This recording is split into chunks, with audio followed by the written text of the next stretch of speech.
sleep patterns with menopause. So menopause causes, as we know, as women who are postmenopausal or going through that menopausal scenario, your sleep hormones are completely disrupted as a result of your adrenal system usually being triggered inappropriately.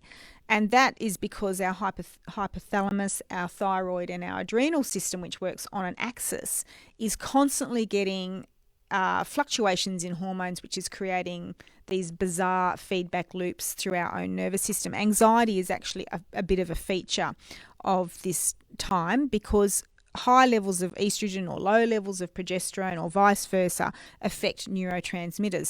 So coming back to this whole idea of nervines for the person who is having trouble to sleep is a really good idea. So I actually make up really nice sleep mixes and also hormonal mixes so that women can sleep well. But one of the key things is, of course, is the adrenal surging that occurs as a result of these fluctuations in hormones. So you might, for example, be able to get to sleep well, but then you'll wake up at 3 o'clock. That's often associated with liver health. So I'd always want someone who's got issues with their menopause and sleeping to do a couple of things. And one is to make sure you don't have any alcohol.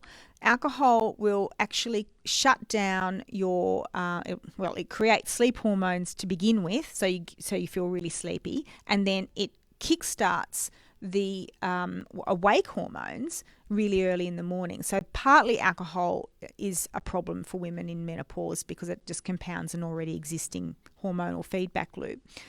The other thing you want to do is make sure that you have plenty of rosehip tea during the day to detoxify your liver. Don't overdo fatty foods, don't overdo sugar, because those things will really make your whole hormonal pattern a lot worse.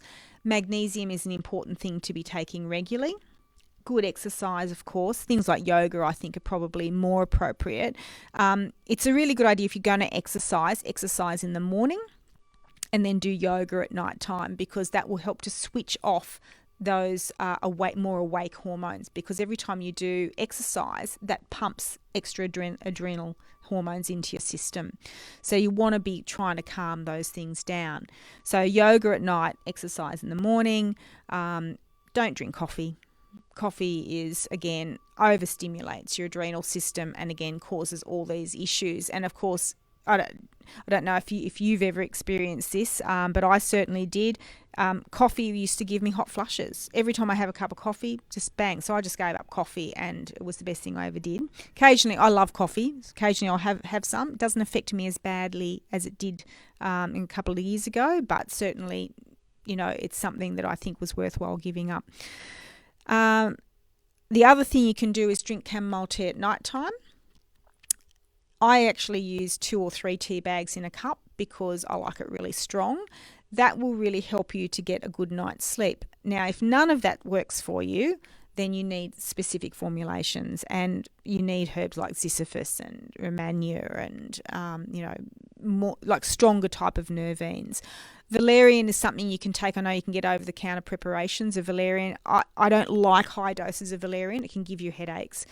So you still need to experiment with what herbs work with you. But trigger dose of valerian probably is good in a formulation. So there you go.